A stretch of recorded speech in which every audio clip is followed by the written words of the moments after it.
David could not be here. Jessica? I'm here. June could not be here. Lisa B? I'm here. Lisa M? Yes. Randy? Yes. Susan could not be here. Tom could not be here. I am here. And then I also want to introduce our student rep for this school year, Rebecca Sylvester. So welcome, Rebecca. Hello. Hello. Thanks for being here. All right. So first item up on the agenda is, well, actually, let me back up a little bit, if I may. So one of the things with, actually, it's part of Massachusetts general law, surprisingly enough, that school committees have a student rep that kind of sits in on the committee meetings, participates in the discussions, does not get a vote, unfortunately, but obviously seeking the perspectives of the students, and Rebecca will be here this year to represent the student body of North Middlesex. The student representative is generally the chair of a student advisory committee and is elected to that role for a year. So I don't know, Rebecca, if that's been the case in your position. I know this is kind of new for us. So I'm not sure if I'm the student council president, and I'm also going to be the student rep this year. Excellent. Good. Well, good to have you. Again, representative is a single designated individual as Rebecca, and will be that kind of ex officio non-voting member of this committee. So by nature of Rebecca's role in student council and on the student advisory, she becomes a member of our school committee as a student representative. So if anybody has any questions on that, happy to take those now. But it's this in the past, we've generally had members of student council come and give reports, which have been very valuable and appreciated. The intent of this role is really a step beyond that. So obviously want to hear what's going on where appropriate, but also Rebecca, want you to be part of conversations and have your input and insight as a member of our student body. So we welcome your participation and input. So thanks for being here. Any questions from the committee or comments before we move on to the formal agenda? I just want to get that out of the way as people wonder why Rebecca's here. Craig, yes. I do have one thing. Instead of calling Lisa B and Lisa M, could we use our last names? Absolutely. Because like we're not in grade school, so Sure. Yeah, I know it's kind of weird, but thank you. You're welcome, Miss Martin. All right. So first order of business is our consent agenda. We have the approval of minutes from June and July, accounts payable warrants, and payroll warrants, and a donation of $31.33 to the high school from Ohio Pile Prints Incorporated. So moved. Second. This is Miss Martin and Jessica. Can I still call you Jessica? Is that okay? All right. So this is for approval of the consent agenda. Jessica? Jess is fine, and yes. Okay. All right. Thank you. Miss Bloom? Yes. Miss Martin? Yes. Randy? Yes. And I will vote yes. So that is unanimous. Thank you, everybody. Next up, public communications. I do not see anybody submit for public communications this evening. Just as a reminder for the viewing public that we do welcome public comment for any items that are on the agenda. And in the agenda that's posted, there is a link to a form that you fill out to request a slot on our public comment. That public comment is generally limited to 2 to 3 minutes for a 10-minute total for the evening. So again, encourage people to participate if they so desire. Again, the best way to provide feedback to the committee is to email either your town's representative directly, an at-large member directly, or you can email the entire committee at nmschoolcommittee@nmrsd.org. I hopefully got that right. moving on to the chairperson's report. I don't have much other than what I have already covered, so I'll move on to Superintendent Morgan. Sure, thank you. And this evening, I'm more or less just going to be reading into the record our retirees from last year, our 25 years of service award, and also our new hires, as I try to do on an annual basis. And we did want to wait until this meeting so that we were as accurate as possible. We are still hiring, but for the most part, we're in really good shape right now. But again, wanted to make sure that this list was as accurate as possible, and this will be shared with Miss Ivy later on, so it will become a part of the minutes. So for retirees, we have Beth Baldarelli, who was a special education teacher at the high school, Sandra Beechler, who was a grade 5 teacher at the Nissitissit, Deborah Bryce, who was an accounts payable specialist at central office, Deborah Capucci, a secretary at Squanicook, Karen Carlson Mariano, a grade 6 teacher at Nissitissit, Catherine Chase, a custodian at the high school, John Cochran, a physical education teacher at the Hawthorne Brook, Heidi Delaney, a physical education teacher at the Hawthorne Brook, Susan Hamill, the principal secretary at the high school, Tara Hanley, principal at the Varnum Brook, Oscar Hills, the director of building and grounds, Sandra Jameson, guidance secretary at the high school, Laura LaFontaine, kindergarten paraprofessional at Spalding, Paul Leonard, custodian at the high school, Arthur O'Connor, computer science and technology teacher at the high school, Judith Phillip, a grade 7 and 8 ELA teacher at the Hawthorne Brook, Sharon Sheehan, first grade teacher at Varnum Brook, Ruth Silva, first grade teacher at Varnum Brook, Andrea White,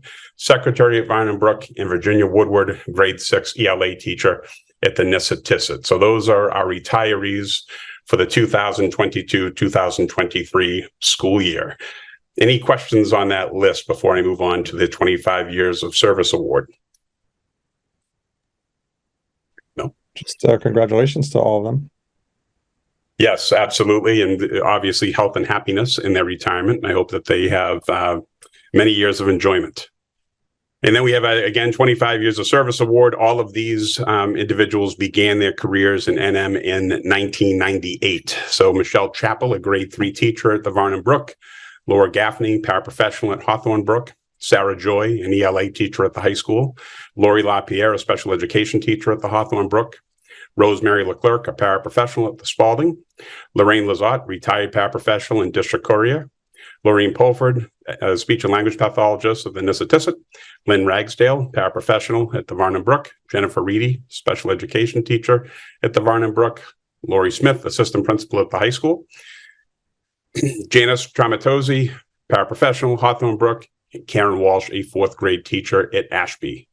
And obviously want to thank them for their years of service and dedication to the students of NM. Questions there before I move on to new staff?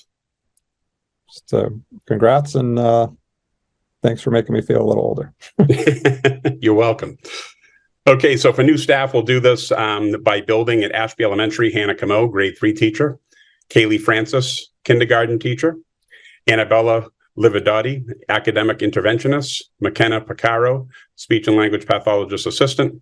Roxanne Webb, secretary. District-wide is Grace Bryn, speech and language pathologist. Felicia DeSalvo, BCBA.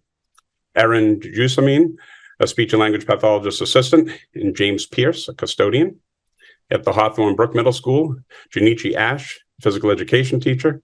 Libby Morell, paraprofessional. Eric Sunderman, special education teacher. Jason White, assistant principal. At the Nissitissit Middle School, Amanda Bernier, grade 6 math teacher. Johanna Brissett, paraprofessional. Amy Glover, paraprofessional. Brittany Hart, special education teacher. Linda Copy, paraprofessional. Jillian LaFosse, music teacher. Debbie Osborne, guidance counselor. Brittany Reed, paraprofessional. And Matthew Simonich, paraprofessional. North Middlesex Regional High School, Maria Asa, biology teacher. Tiana Babin, guidance secretary. Christine Batista, paraprofessional. Chandler Beringer, computer science teacher and technology teacher. Caleb Chu, choral teacher. Kevin Hall, paraprofessional. Jennifer Kimball, special education teacher. Alsu Kunitsnova, paraprofessional. William McCarthy, social studies teacher. At the Spalding Memorial School, Ashley Gravel, speech and language pathologist assistant. Susan Hall, general assistant and lunch and recess aide. Liliana Huber, grade 1 teacher. Amy Lebrec, paraprofessional, Megan Stragowski, grade 4 teacher, Allison Walsh, paraprofessional. At Squanicook Early Childhood Center, Sarah Flores, paraprofessional. And finally, at Varnum Brook Elementary School, Crystal Betancourt, paraprofessional, Megan Branco, co-principal, Jennifer Coda, academic interventionist, Allison Hannon, paraprofessional, Elise Levine, guidance counselor, Rachel LaPrinz, paraprofessional, Nicole Marino, grade 3 teacher. In total, this comes out to be 22 new support staff, 2 new administrators, and 21 licensed educators. And this does not include essentially anyone that was already employed in the district and moved into another position. So we did have a lot of movement as well, primarily with academic interventionists moving into teaching positions. So welcome to all of our new teachers. That was a lengthy list, and again, it will be provided in the minutes. And that's all I have for my report for now. Thank you, Superintendent Morgan. Yes, and welcome to all the new staff. That's fantastic. Next on our agenda is new business, and the first is we have expanding high quality instruction math materials grants, and we have our Assistant Superintendent, Dr. Gary Bourbeau, on. Good evening, everyone. So last year, conversations between the high school and our curriculum office, Dr. Cormier, the STEM director, and Mr. Thompson, the high school department head for math, identified some inconsistencies with materials being used for students in 9th and 10th grade math classes. They did notice that Open Up was a resource that had been used by some of our teachers. Open Up is a resource that's been evaluated by DESE's Curate department as being well aligned to Massachusetts standards and includes strong instructional routines that support peer collaboration and materials that feature robust teacher guidance, including both anticipate and monitor charts, which is something that we've been working towards with our K-8 program implementation. So they saw that as a kind of a nice shift up to the high school level. Because it was something that was already being used in classes, we were pleased this summer when we were presented with the opportunity to apply for and be notified as a recipient of this grant.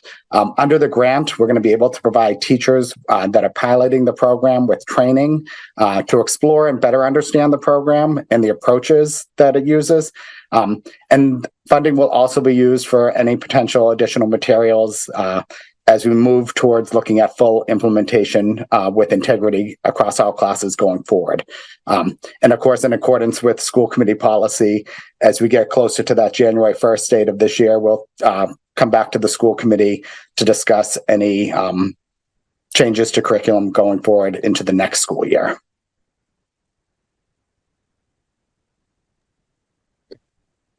Excellent. Any questions from the committee?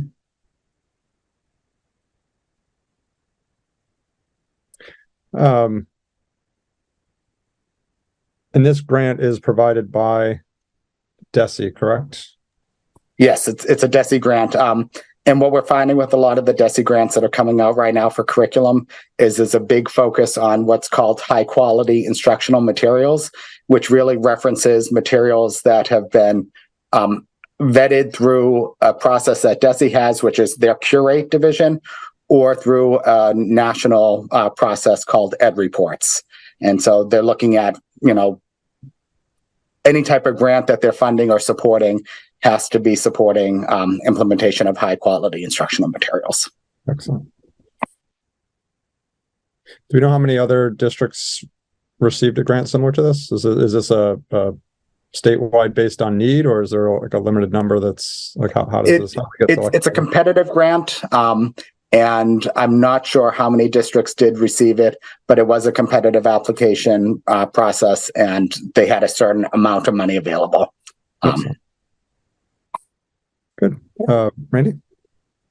Yes, just real quick. So the materials that we're getting in, I assume that we're getting enough that all the grade 9 and 10, I think you had said, will be able to use the same materials, and it's not going to impact the teachers that didn't have it. It's just additional materials that they can use with the curriculum that they've already been teaching. Correct. And Open Up is actually an online resource. So a lot of the materials are available online, and it'll just be purchasing the materials that we need to have more hands-on access to for our teachers and students.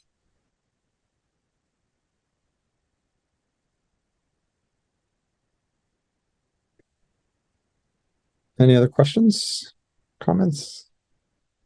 If not, then I will take a motion to have the school committee vote to accept the FC 164 expanding high quality instructional math materials grant as presented. So moved. Second. It's Randy and Jess. Any last comments, questions? Okay. So this is to approve the grant. Jess, Yes. Ms. Bloom, Yes. Ms. Martin, Yes. Randy, Yes. and I will vote yes. So that is unanimous. Thank you. Thank you, Dr. Reese. Appreciate that. And Thank you. moving on to our MASC delegate selection, always the favorite topic of the committee every year. Not as favorite as the next topic, but still a favorite. So MASC has their annual conference coming up in November. I'm blanking on the date all of a sudden, but it's coming up. And what we do every year is elect a delegate who would cast our votes in person on resolutions and partake in those discussions. So I didn't remember if anybody from the committee was planning to attend. I guess that would be the first question. It's on the What Cape. days was it again, Craig? I knew somebody would ask. It is, I believe, November 8th through the 10th. It's a Wednesday to Friday, I believe.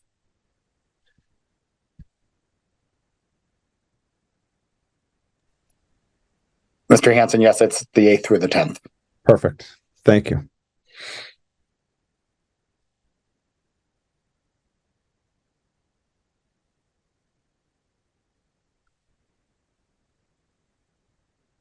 Is anybody thinking or planning on attending?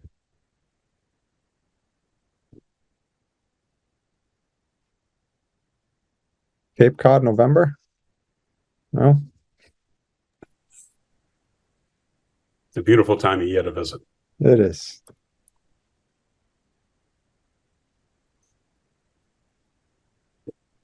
All right, I will take that as nobody plans to attend.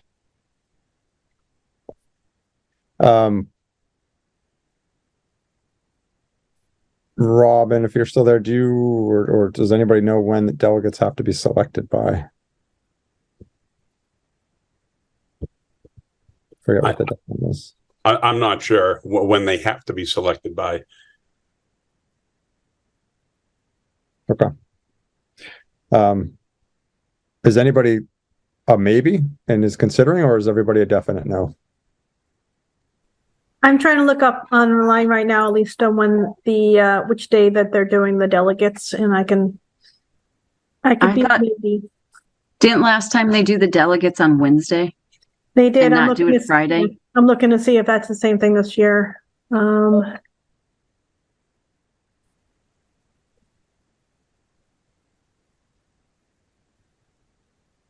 have all the stuff they've mailed us that's on my desk at home, so I don't have it with me, unfortunately.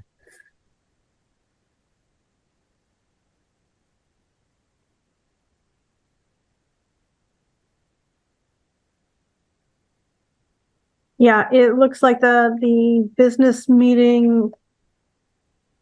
Yeah, that can't be. You're only putting a half an hour for this? That would be aggressive. It would be. It's saying mass business meeting is at 4:30 on Wednesday, and they had the exhibitor reception starting at 5.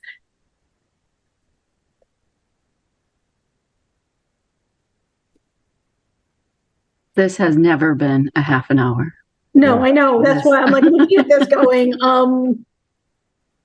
seems rather like all those people are going to miss the reception, which is The delegate assembly is at 3:15 on Wednesday. Is it 3:15? Did I miss that? Hold on, I'll go back That's up. the first column. Yes, delegate assembly. You're right. Well, I wonder what the mass business meeting is then. Yeah, I'm not Oh, sure. MASS versus MASD. Okay. Yep. So 3:15 on the Wednesday. Wednesday. Let me take a look at a few things and I can get back to you guys. Okay. Thank you, Randy. Mhm. All right, so we'll move on unless there's any other contenders who are thinking of attending. We'll move on to the MASC resolution. So every year at the conference, the delegate assembly, which again are representatives from each member school committee, will get together and discuss and vote on a series of resolutions. Those resolutions are, prior to that meeting, voted on by the delegates home school committee, I guess, to put it that way. So we have 9 resolutions this evening that MASC has put out for consideration, and then again, these will be voted on at the delegate assembly. These resolutions generally are intended to provide guidance to MASC and provide some indication in terms of what the school committees would like MASC to focus on. MASC will also use these to guide any lobbying efforts and other advocacy for certain issues or certain topics that are presented here. In the past, we've decided to read these, and others we've decided not to read them word for word. I think last year we might not have not voted on any of them, to be honest. So Yeah, I don't think we voted last year because nobody was going. correct. So it didn't really make a difference in what we felt because we weren't going to be there to vote. Right. In past, what we've done is we've read the first line or the first section and then the therefore section. Yep. To actually know what the resolution is about or what they're proposing actually be done. Yep. Versus all of the reasons on how they got there. All right. I think we can proceed that way, Randy. I like that. If no one has any objections, I highly suggest you pull up the document. I can actually share it if you give me 1 second. Which might make it a little easier for folks.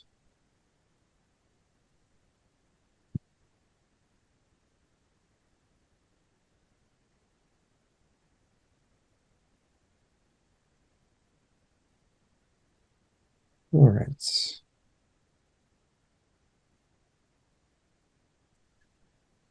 Are folks seeing the resolutions?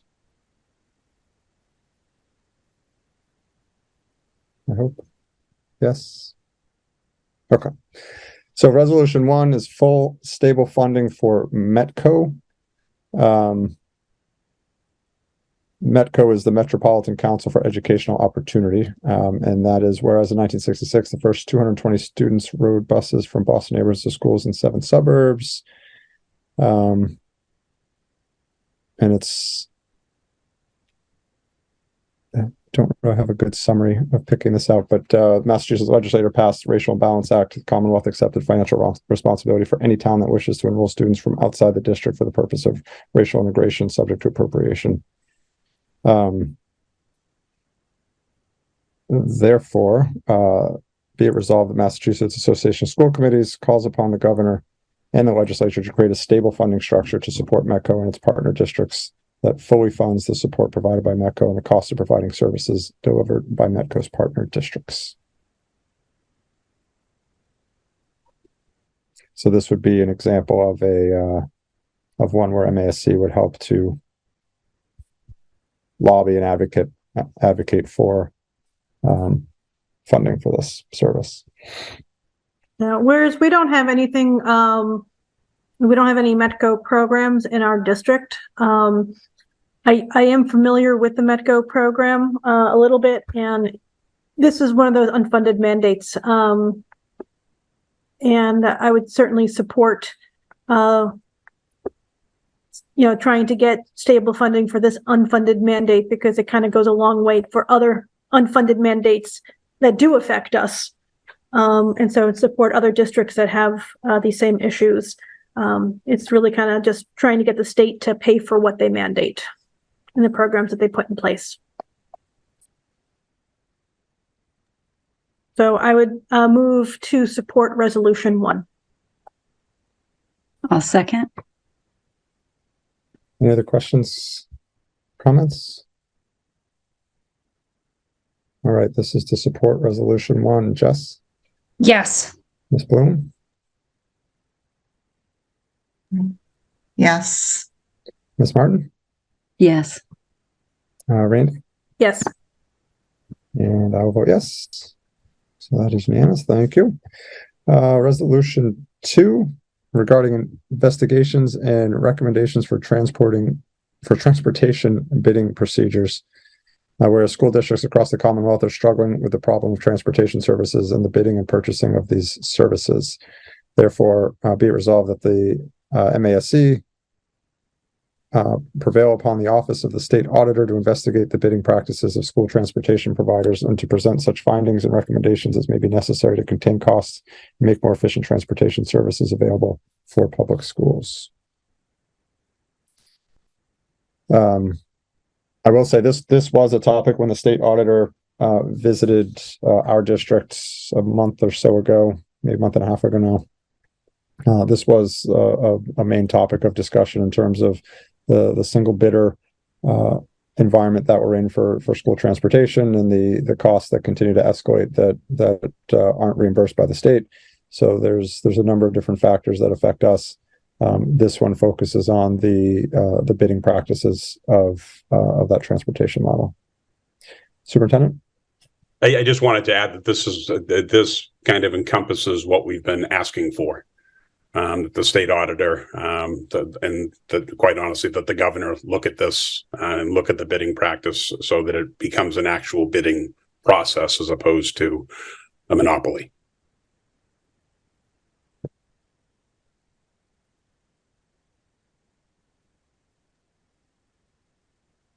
I 100% agree looking into this, and so I will move that we support resolution 2. I'll second. Any other questions or comments on this? All right, Jess, Yes. Ms. Bloom, Yes. Ms. Martin, Yes. Randy, Yes. and I will vote yes. Thank you. Resolution 3, regional transportation, whereas as outlined in MGL Title 12, Chapter 71, Paragraph 16C, the regional school district shall be subject to all laws pertaining to school transportation, and when the agreement provides for the furnishing of transportation by the regional school district, the regional school district shall be obliged to provide transportation for all school children in grades kindergarten through 12, and the Commonwealth shall reimburse such district to the full extent of the amounts expended for such transportation, subject to appropriation. And therefore be it resolved that in such case where a pupil resides greater than 1 1/2 mile from the school of attendance measured by the commonly traveled route, the Commonwealth reimbursement does not fully cover the amounts expended for such transportation, the regional school district may allow pupils to opt out of such transportation or may charge a fee that in aggregate may not exceed the differential between the amounts expended for furnishing transportation and the Commonwealth reimbursement. Be it further resolved that the MASC encourage the legislature to modify MGL Title 12, Chapter 71, Paragraph 16C with the aforementioned proposed language or alternative and remove the period to provide regional school districts the ability, if so desired, to charge a transportation fee that in aggregate cannot exceed the differential between the Commonwealth reimbursement and the regional school district transportation expense for any pupil that resides greater than 1 1/2 mile from the school of attendance measured by a common travel route. Pupils may opt out of transportation, not be subject to a transportation fee. Similar to what we just chatted about, this again is regional school districts are held to a different standard. Towns, cities that are not part of a district are not subject to these restrictions as districts are. Superintendent? I'm sorry. That was still raised from before. But I do agree with you. I'm sorry. No, it's all good.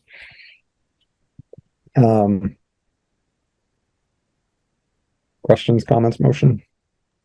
I move to support resolution 3. I do agree with having pupils be able to opt out of the transportation.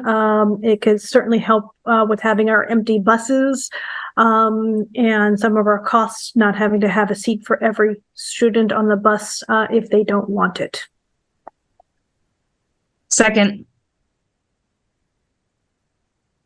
All right. Any last questions or comments? Okay, Jess, Yes. Ms. Bloom, Yes. Ms. Martin, Yes. Randy, Yes. and I will vote yes. Thank you. Next up is Resolution 4, Diversity, Equity, and Inclusion, whereas we are responsible for fostering equitable learning environments wherein all students, staff members, and families are treated with respect and their voice and presence valued, regardless of race, ethnicity, gender identity, sexual orientation, expression, religion, natural origin, culture, physical ability, or other status. Therefore, be it resolved that MASC recommends that all districts adopt the position of DEI coordinator to work towards an anti-racist school system.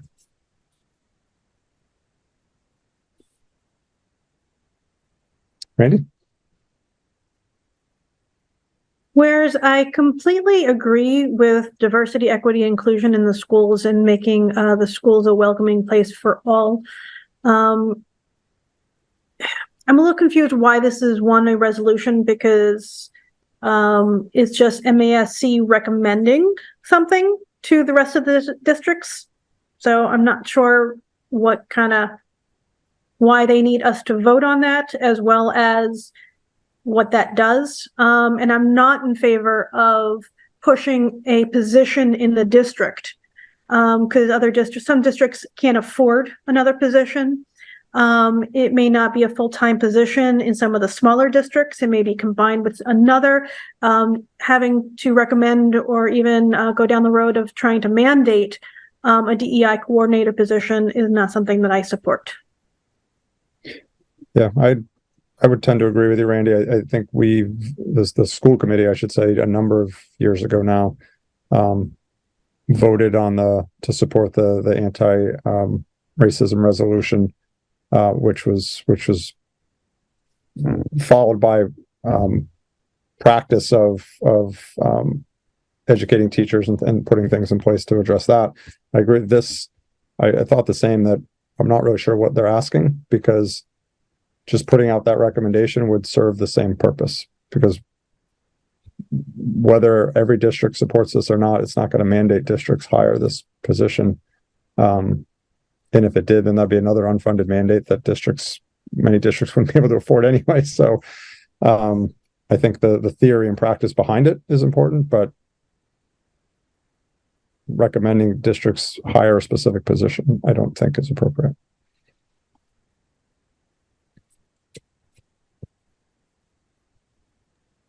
So I will move to not support Resolution 4. I'll second that. All right. Any other questions or comments on this resolution? So a yes vote on this means we are not in support of the resolution. So it's a little backwards, but we'll keep that in mind. So this is for Resolution 4 to not support it. Jess? Yes. Ms. Bloom?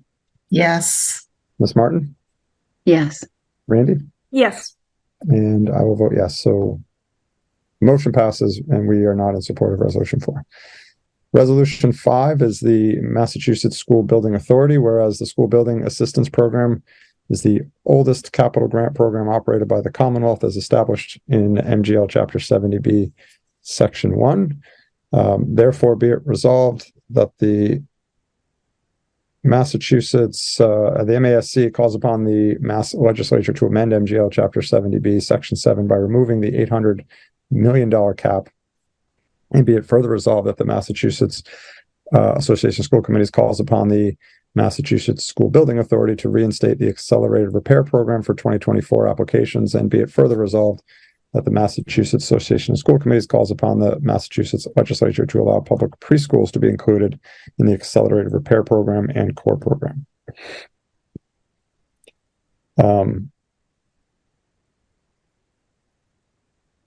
Yeah, So I was just trying to find a good summary, but the MSBA, which is the School Building Authority, has improved learning facilities for over 600,000 students across the Commonwealth.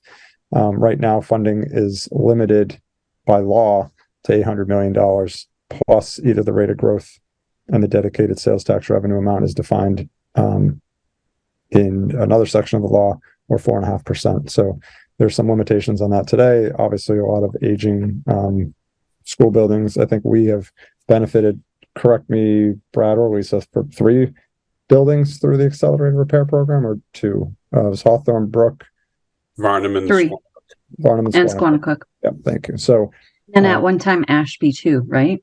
Did accelerated repair way back when. They did for roof and windows. So we've been the beneficiary of that program. So this again is directing MASC, I guess, to help advocate for the return of that program and removal of the cap on the funding. Superintendent? I just wanted to add, I think what this resolution is getting at is where they've basically put a halt to the accelerated repair program and the core program. If they don't reinstate it, in the near future, they're going to be looking at more new school building projects because they're going to allow buildings to fall into disrepair. So that's how I'm reading it. I'm not sure if anyone else agrees, but I do think that the accelerated repair program and the core program is very beneficial to the state. Thank you. All right, Randy? Yeah, I'm also in agreement as far as including the preschools as superintendent, correct me if I'm wrong, but more and more schools, probably majority these days, do have preschool programs in them. They are housed in buildings, and because at least the special education portion of the pre-Ks are mandated by the state to have, that they should be counted towards these programs.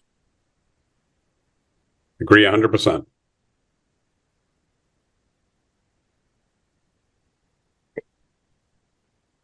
Want to keep going, Randy, with the motions?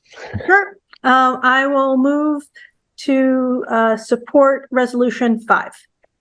I'll second. All right, any last questions or comments? Okay, Jess? Yes. Ms. Bloom? Yes. Ms. Martin? Yes. Randy? Yes. And I will vote yes. So thank you for that. Resolution 6, School Bus Stop Arms Surveillance Act and Enforcement and Penalties.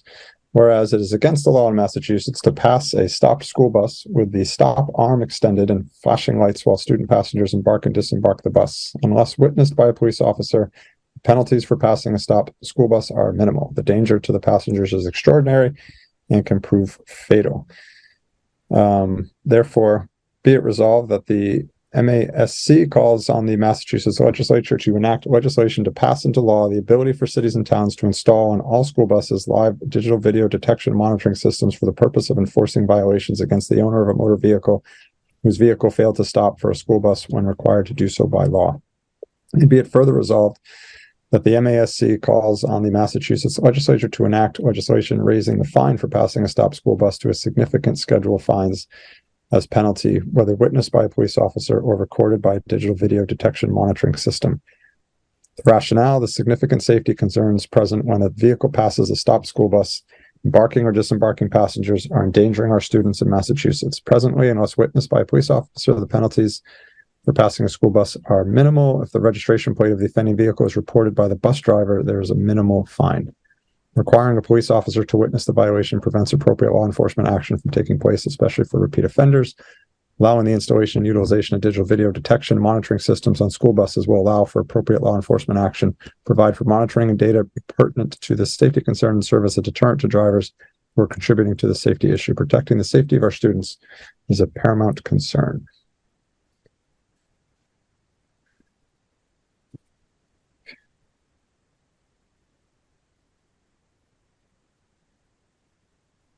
Questions or comments?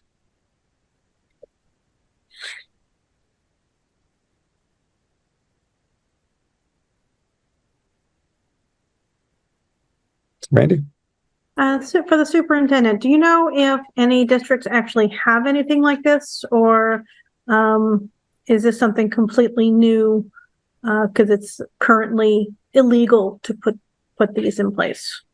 So yeah, I do believe it's illegal. The only thing that I know that districts have in place on a more regular basis is video cameras on the buses themselves, and then some additional safety features, whether it be a physical arm that extends from the front of the bus to block traffic in addition to the stop sign, which we currently do not have. But I do not know of any districts that have even piloted something like this. Okay. Because if we already have cameras on the school bus for the safety on the school bus, the only thing I worry about is that it's going to be cost prohibitive. So I certainly wouldn't want it to be mandatory, but certainly making it legal to do so for districts that can do that.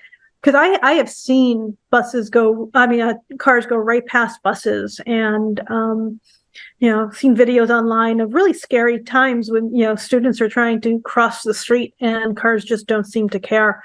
It seems like the wider the road, on some of these roads where there's 2 or 3 lanes going each way, people don't understand that they still need to stop on those larger roads. That's not just the passenger side of the bus that matters. So I could be in support of this as long as it's not a mandatory thing.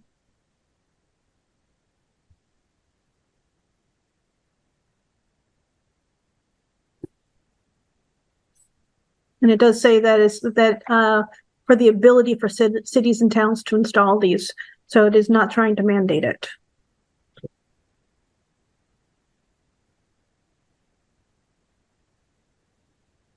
Questions or comments from anybody else? Jess? I absolutely agree with Randy on this one. I think it's ridiculous that we even have to have this conversation. People would just do the right thing. But absolutely, I agree with this. Excellent. So I would move to support resolution 6. I'll second. All right. Last chance for questions or comments. Okay. Jess? Yes. Ms. Bloom? Yes. Ms. Martin? Yes. Randy? Yes. And I will vote yes. That was unanimous. Thank you. Resolution 7, related to MCAS, whereas access to high-quality, publicly funded education is a guaranteed right written into the Massachusetts Constitution. Therefore, be it resolved that MASC urges Massachusetts to develop a wider, more consensus-built strategy for an evaluation system with meaningful input from legitimate stakeholders. That MASC urges the state legislature to launch a comprehensive evaluation to investigate the extent of biases pertaining to MCAS testing and to make these results public. That MASC urges Massachusetts to enact a moratorium on MCAS testing effective immediately. And that MASC urges Massachusetts to develop an alternative to the high-stakes MCAS tests. This type of resolution seems to come up every few years, but Randy? Yeah. The only part of that I've always had, kind of conflicting thoughts on just creating a moratorium on the MCAS testing, because without something in its place, students can slip through without having the proper education. I certainly agree wholeheartedly that there should be an alternative because some students just don't take tests well. I think there should look at the whole system to really kind of find consistent ways to measure whether the students have learned what they should to graduate. But I'm not sure about enacting a moratorium without anything in its place at this time. But I would certainly, ask the superintendent your opinion on this resolution, as you are much more of an education expert than I. So honestly, I agree with everything that you just said. I do not think a moratorium is the answer. I do think that we need some way to gauge the progress of our students. That being said, really for the first time last year, where I really had some time to go in and see some of the civic action projects to see what some of our students are able to do from a project-based point of view. I'm not sure how all of those students did on the MCAS as individuals, but from a project point of view, they were certainly able to show their knowledge and show their understanding based on whatever topic it was that they chose. So I would certainly be in favor of something, some type of an alternative that would allow students the opportunity to show what they've learned during their years in an alternative way, rather than just a pencil and paper test or a computer test at this point. But again, I think there needs to be something in place. One other note, failed to mention this at the beginning, but we are allowed to propose amendments, additions, edits, deletions in these resolutions. They have to be brought to the floor by our delegate, and then the delegate assembly would vote on that amendment. I think we were successful with that a number of years ago when I went, probably 2019. That we had brought forth an amendment, and that again would bring that up on the floor, and then there's discussion just like there is here with motions, and the floor can take or reject that. But that is a possibility if there's aspects of this or any of these that don't folks don't agree with. We can propose amendments. Randy? Yeah, I was just about to propose an amendment. Perfect. Good segue.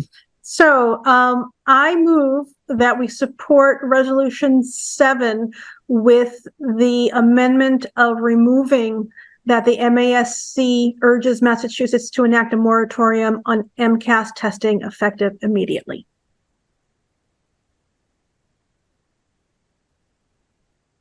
All right, do I have a second on the amendment?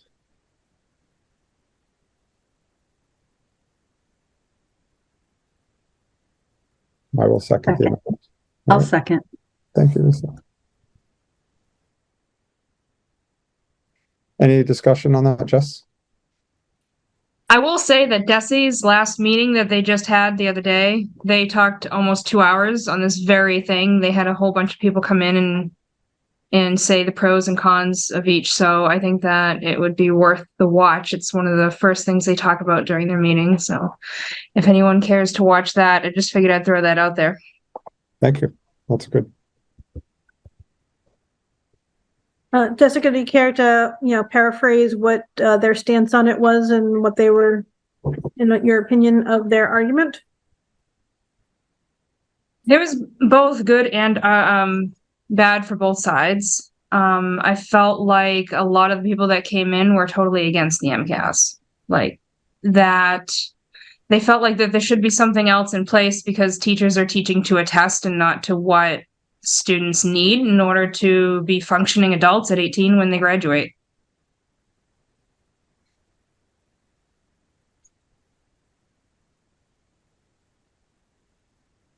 Any other comments, questions? All right, so there'll be two votes on this. The first one will be to amend, to remove the portion about the moratorium. So again, this is to amend the resolution. So Jess? Yes. Ms. Bloom? I'm not sure. Can I not vote? Yep, you can abstain. That's perfectly fine. Absolutely. Okay, Okay, so I'll abstain. Perfect. Ms. Martin? Yes. Randy? Yes. No, but yes, it's 4 with 1 abstention.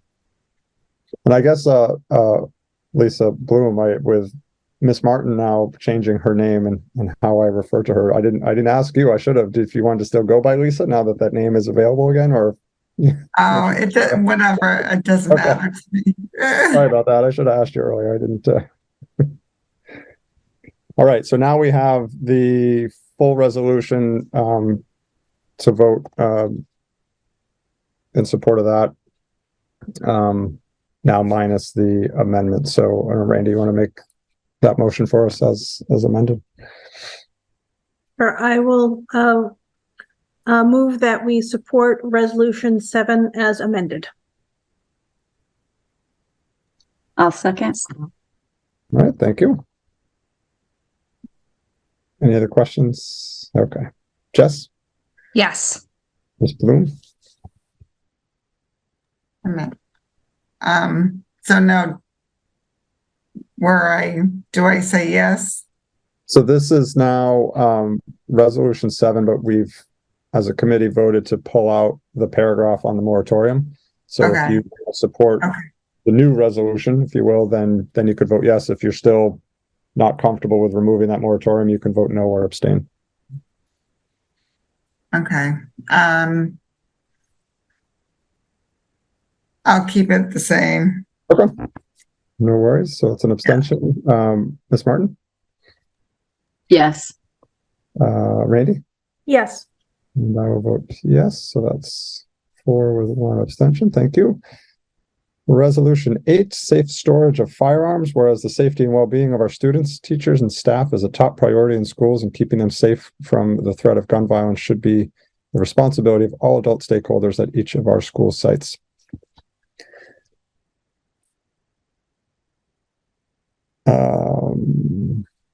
Therefore, be it resolved that MASC recommends all districts to urge their superintendent and staff to create an appropriate communication to parents and guardians that explains the importance of secure firearm storage to protect children and teens from unauthorized access to unsecured firearms and their legal obligations consistent with Massachusetts safe storage law. Be it further resolved that MASC urges other communities to work with their local law enforcement agencies, health agencies, and nonprofit organizations to collaborate and increase efforts to inform district parents and guardians of their obligations regarding secure storage of firearms in their homes and vehicles.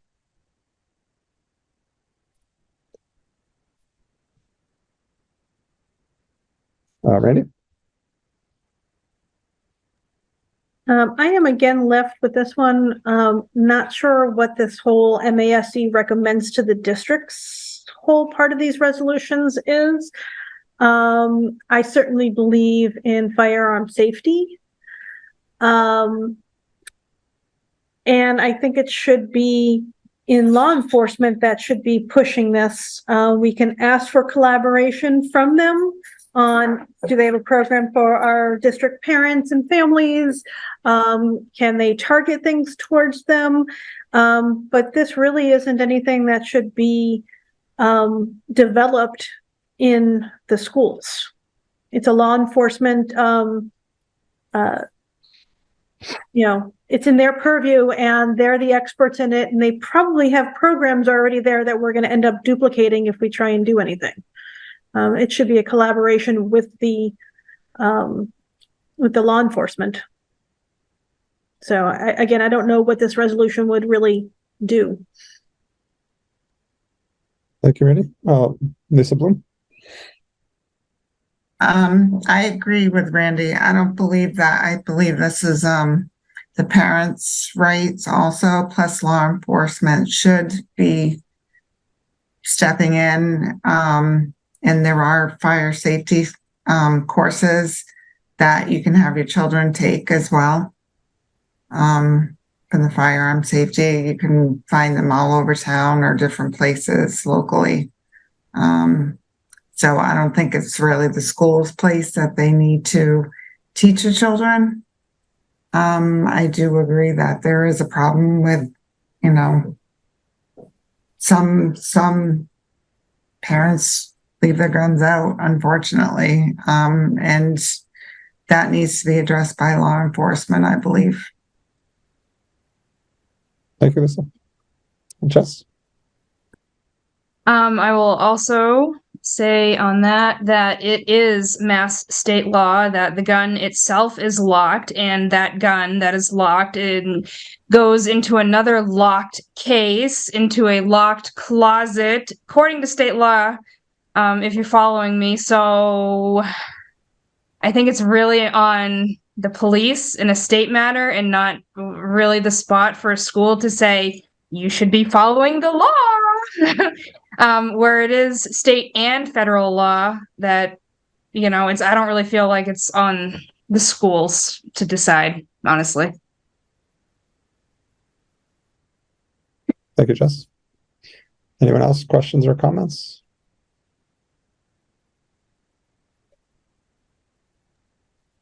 All right, if not, I will take a motion on this one. I will move that the committee not support Resolution 8. I'll second that. All right, any last questions or comments? Okay, so this affirmative vote on this will instruct our committee, our delegate, to not support this resolution. Jess? Yes. Ms. Bloom? Yes. Martin? Yes. Randy? Yes. And I will vote yes as well. So we're unanimous in not supporting this one. And the last one is not, I guess, technically a resolution, but more of a proposal to amend the MASC bylaws. There really isn't a lot of context provided here, but I believe this is just adding a section. So resolutions will expire at the conclusion of the delegate assembly 3 years after their adoption. The MASC Legislative Committee shall provide a list of expiring resolutions to the membership no later than March 1st of the year in which they expire. Readoption of an expiring resolution can be accomplished under the method prescribed in Article 9, Section 1. Rationale: this permits 3 years of focus on resolution, which overlaps 2 legislative cycles, provides an additional opportunity for school committees to become involved in the resolution process by championing resolutions which are set to expire. It allows the association to affirm what's important to current membership by readoption, and it clears expired, less relevant, and no longer supported resolutions for new priorities.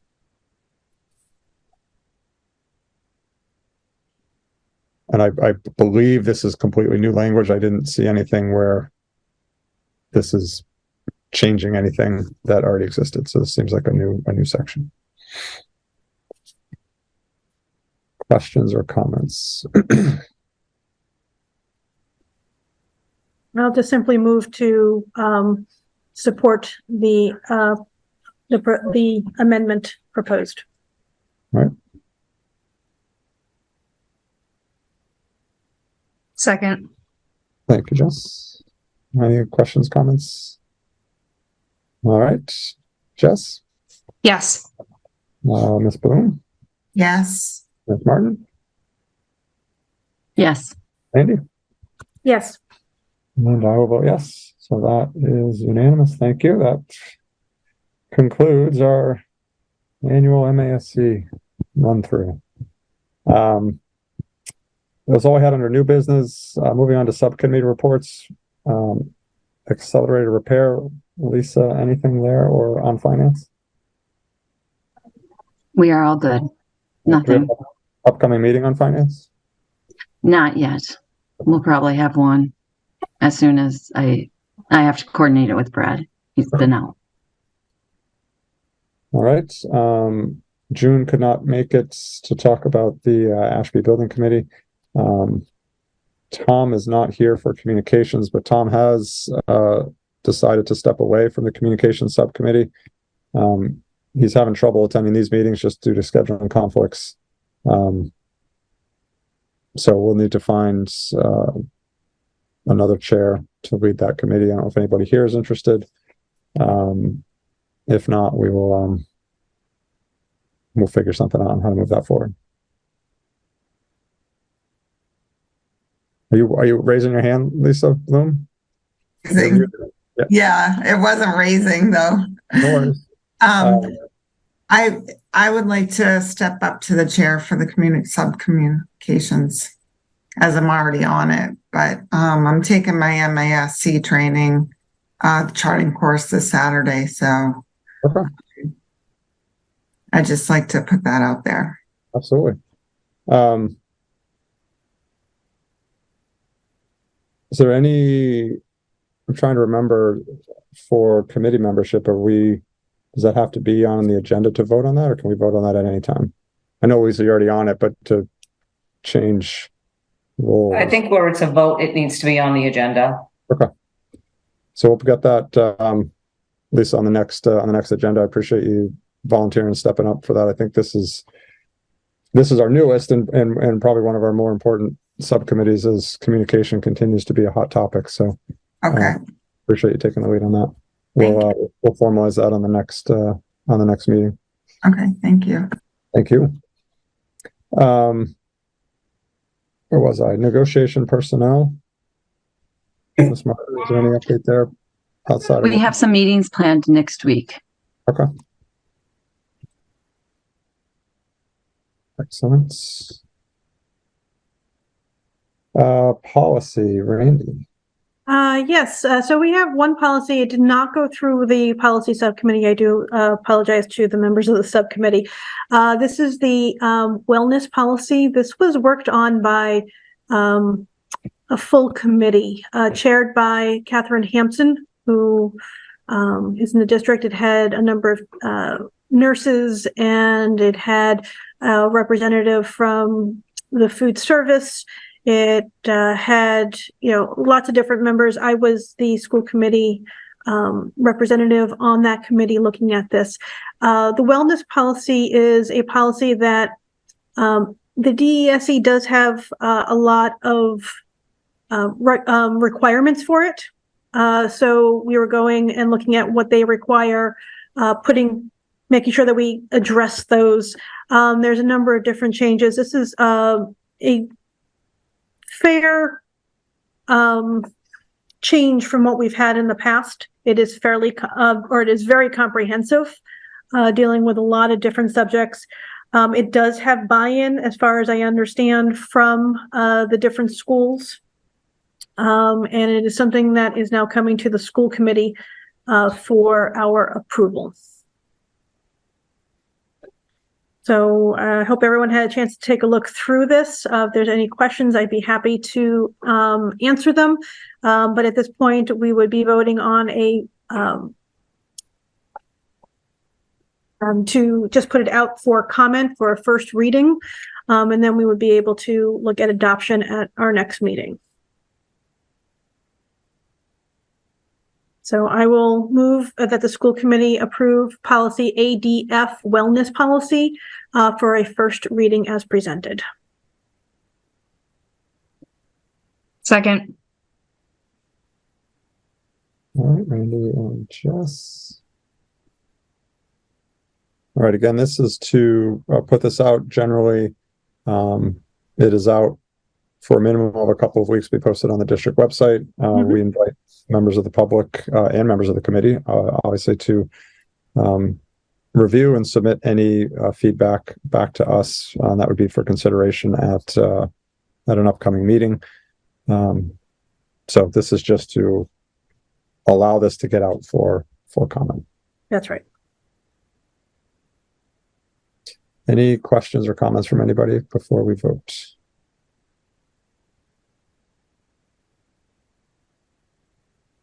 All right, seeing none. Jess? Yes. Ms. Bloom? I'm going to say no. Ms. Martin? Yes. Randy? Yes. And I will vote yes. So that's 4-1. This will go out for public comment at this point. Okay. Can I just add, Lisa, if there's anything in particular that you are objecting to in this or would like to see changes, you can certainly give me feedback and we can look at trying to incorporate, or I can answer any questions that you might have. And the only other thing for policy right now is we do have a meeting schedule going forward, starting, I believe, October 3rd will be our first meeting. So we are getting those underway to start doing all of what we need to get done. Thank you, Randy. Next, we just had any updates from liaisons to the town select boards. Two of our representatives are not here. Jess, I don't know if you have any update on the towns inside. Zero update. All right, thank you. That is it for open business. We do have some executive session stuff to go through. So I will take a motion to. Right, before the motion goes goes Sure. forward. Yep. When I put the motion on the agenda, I put will reconvene in open session because I wasn't sure where it was going to go, but I don't think there's a reason for us to come back to open session. So when you make the motion, you can. Okay. Yeah, I don't believe there is a reason to come back if we don't need to. So Before we go, did we need an update from Rebecca or anything? If she would like to provide an update, sure. But And Rebecca, usually you do them in the beginning, so you don't have to worry that you'll be stuck listening to this stuff every meeting. well, I think the intent actually is that our student rep participate in discussions where they're able to on any topics of interest. So hopefully you'll hang around and be part of our fun conversations. We usually don't have all these resolutions to go through, so. She's so excited, Craig.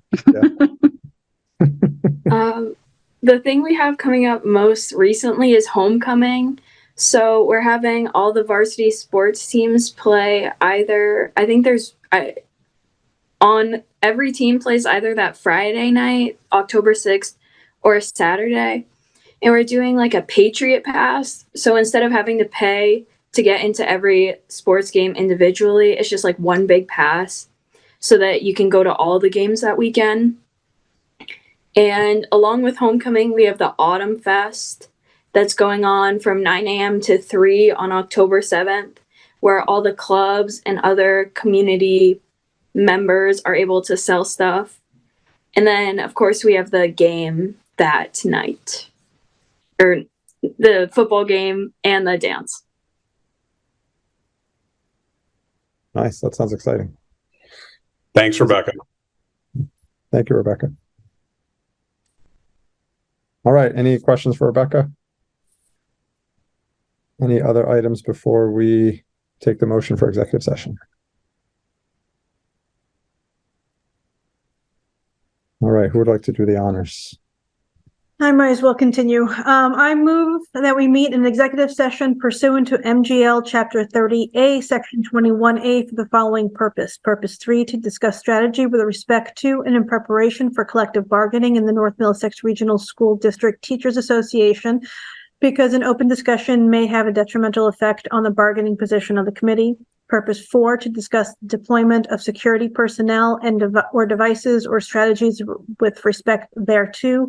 And purpose 7, to comply with or act under the authority of any general or special law or federal grant in aid requirements for the approval of executive session minutes dated September 7th, 2023.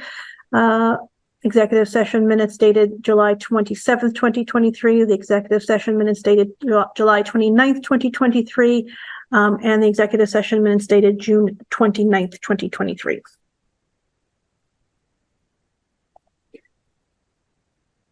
All right. Do I have a second? I'll second. Thank you. All right. This is to enter executive session. Jess. Yes. Boom. Yes. Martin. Yeah, yes. I couldn't find my mute button. Randy. Yes. And I will vote yes. So the committee will now be meeting in executive session pursuant to MGL Chapter 30A, Section 21A for the following purposes. Purpose 3, to discuss strategy with respect to and in preparation for collective bargaining with the North Middlesex Regional School District Teachers Association, because an open discussion may have a detrimental effect on the bargaining position of the committee. Purpose 4, to discuss the deployment of security personnel or devices or strategies with respect thereto. And purpose 7, to comply with or act under the authority of any general or special law or federal grant and aid requirements.